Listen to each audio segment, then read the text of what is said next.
What's up everyone, it's your old school expert, and today I'm making a video of my top 10 most underrated artworks in old school Yu-Gi-Oh! These are cards that I feel aren't necessarily the most popular cards in Yu-Gi-Oh! But still have really cool artwork.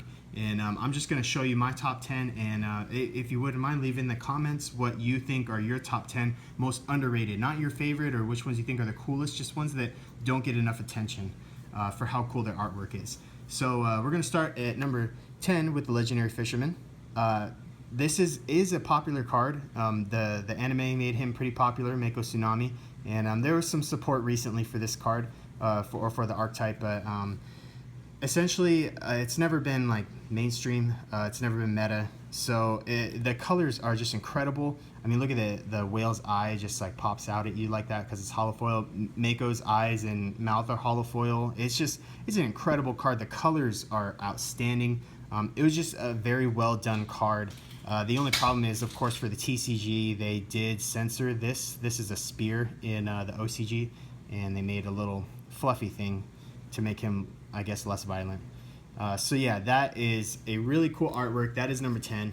Number 9, we've got Ajar. A lot of people might disagree with me on this one. I just think the colors are incredible. It's not like a badass card or anything. I mean, its effect is pretty badass, but this is about artwork, not effect.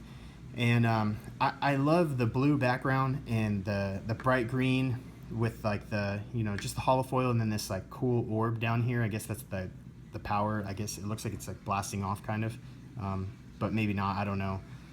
So it's just a really mysterious and cool card. I've always loved it, and I think the colors are great, and that's what makes it number 8. It's also very underappreciated. Not many people really care about this card, so I think it's awesome. So number 7, Thousand Eyes Restrict. This is a pretty popular card, but not as popular as his brother Relinquished. This card was just not in the anime as much as Relinquished was, and even in the TCG, this was a lot harder to use until Metamorphosis came out. So it's not as popular. It is very popular in GOAT format, for sure. But I mean, look at the artwork. It is so incredible, especially, again, the way the hollow foil pops on all the eyes and like the spikes and stuff, but the rest of him is not hollow foil, makes it look very cool. It gives you really good contrast, and of course, it's really dark, and just the dark purple for it being a fusion it just adds to the darkness. I like it a lot. It's really cool. So Thousand Eyes Restrict, it's number 7. It would be higher if it wasn't such a popular card, but I still feel like it's a very underrated artwork. So number 6, we have Mage Power. Mage Power, I think it's the only magic card on this list, and I mean, just look at that artwork. It's incredible. The colors are great. It's like a cool mixture of like red and maybe some green, some yellow, and other colors. You got these their necklaces are hollow foil, which is very cool. And then I mean, look at how intense this guy is. I mean, come on, they're definitely chanting some kind of spell. So it's a really cool card. I've just always enjoyed the artwork on this. So Mage Power is number 6. Moving on to number 5, we have the Masked Beast, and I've always thought that even though this card is not very it was never very useful in the TCG, I think that its artwork has always been just absolutely incredible. I mean, look at how intense and strong and frankly scary this thing looks. The hollow foil looks good on it. The background is cool. It's like a dark purple, and it's like, it kind of looks like a shaman mixed with some kind of crazy beast creature, like got just an insane tail. And man, I definitely wouldn't want to encounter this thing in the Shadow Realm. So the Masked Beast is coming in at number 5. Number 4, we got Solemn Judgment. I can see a lot of people disagreeing with me on this one. Solemn Judgment, I don't know what to say about it. To me, it's just a very powerful image. It looks like Moses from the Bible. I'm not a religious person, but it kind of does look like Moses from the Bible part in the sea. And of course, its effect is extremely strong. But again, this is not about effect or how good the card was. It's about the artwork, and I feel like this artwork has always been underrated, but looks so powerful.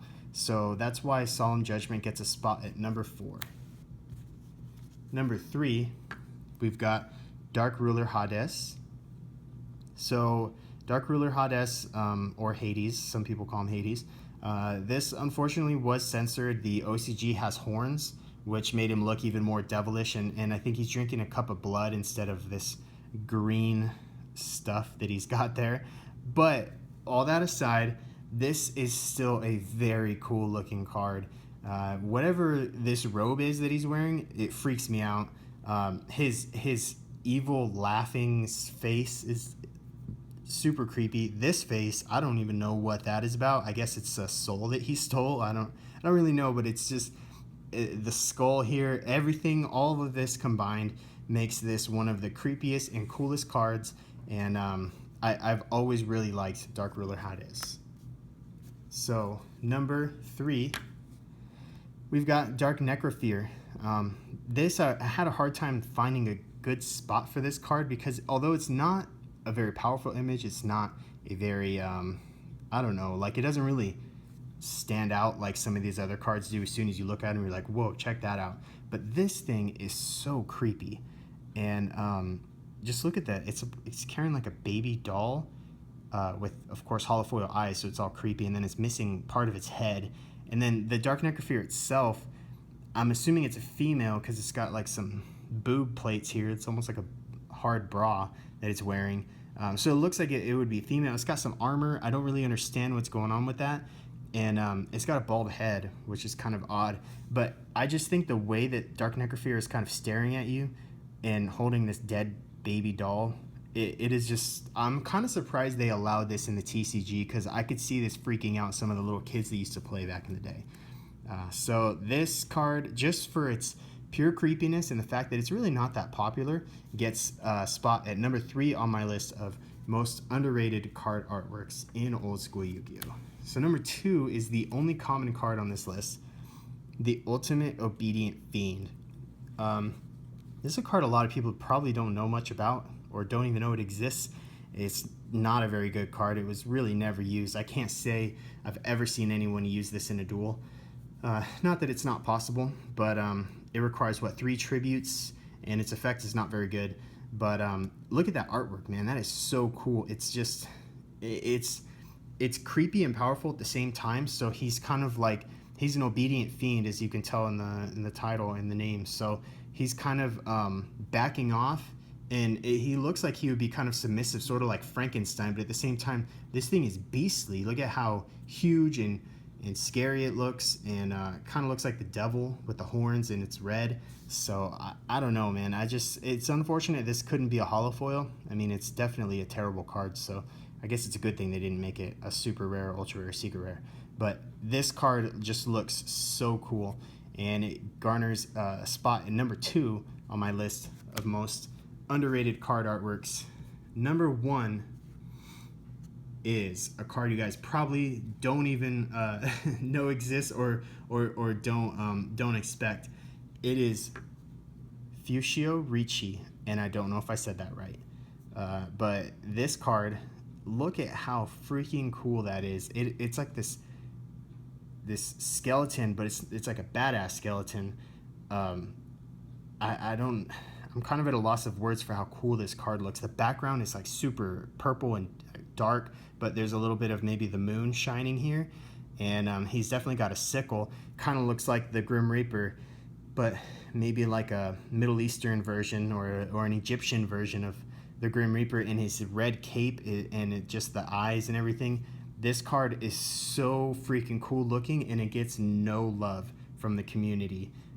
It's not a good card. It's never had a great effect. It was never really used. I think it's used with the Great Desert, another ultra rare from Piranha Guardian, and it's just not a great card. But man, it is one of the coolest artworks, and from the moment this came out, I've always thought this was a very, very cool looking card. So because of its really cool artwork and the fact that no one really likes it that much, and they're really cheap for being a first edition ultra rare from the old days, these are really cheap. So all that together gives this number 1 in my spot of most underrated card artworks. So thanks for watching, guys. I hope you guys enjoyed it. I hope you agree with at least most of this. And do me a favor and post your top 10 or top 5 or just a couple of cards that you think could be on this list that have insanely cool artworks but aren't very popular. So thanks for watching, hope you enjoyed it, and stay tuned for more awesome Yu-Gi-Oh videos.